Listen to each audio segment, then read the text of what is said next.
Hi all, this is Xander again.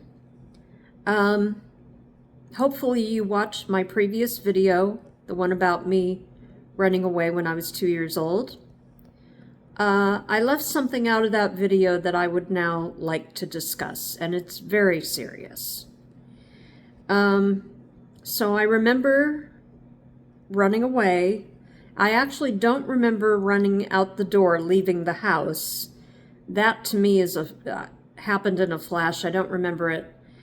I do remember there was no babysitter in the house. There was a babysitter in the house, but she was up on the 3rd floor.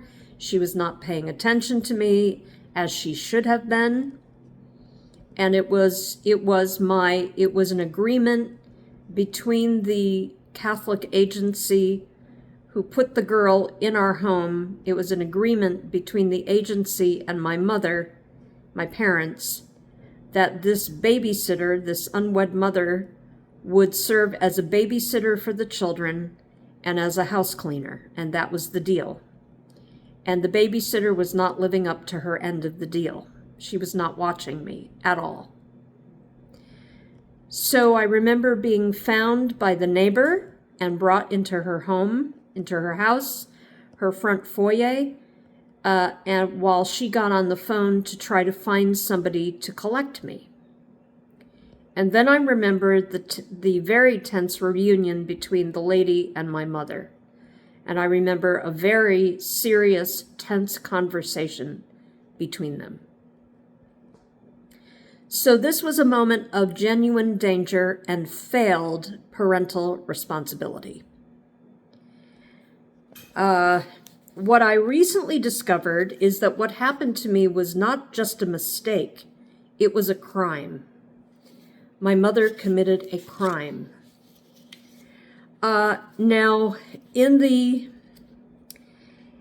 New York State in the 1960s, the crime that, I don't know if it's the same number, but the crime in New York State is called New York Penal, Penal, New York Penal Law 260.10. Endangering the welfare of a child. It is a Class A misdemeanor. And in the 1960s, the potential penalties for that crime were up to 1 year in jail and a fine or both. You could be fined and put into jail for up to 1 year for doing that.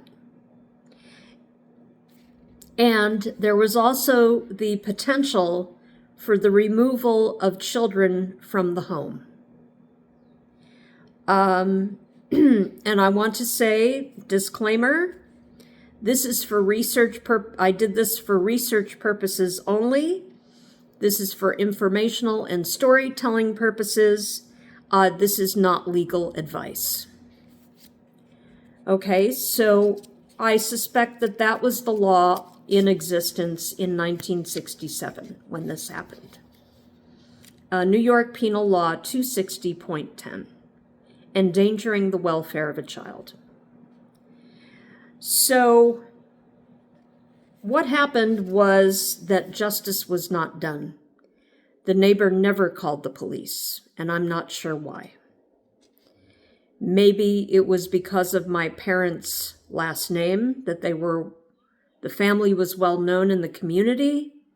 Maybe it was for that reason. Maybe my mother said something to the lady, begging her not to call the police. I don't know why the lady did not call the police on my mom. But she should have called the police. The police should have been called on my mother immediately. The lady should have called the police first instead of trying to contact my parents. My mother should have been arrested. She should have been given a jail sentence up to 1 year. And following that, she should have been given a probationary period where she was given supervised visitation with me. That is what should have happened, but it didn't. None of it happened. because the neighbor failed to call the police on my mom.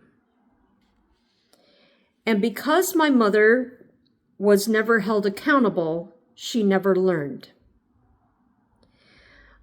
This one unpunished crime set a precedent for a lifetime of neglect and emotional abuse, reinforcing her belief that she was above the rules,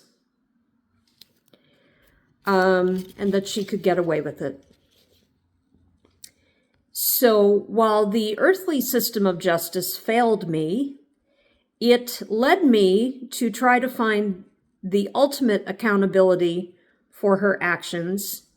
And I described that in a previous video, the previous video where I talk about God wiping away our tears, where I found out that my mother is now facing the ultimate accountability on the other side, in the afterlife.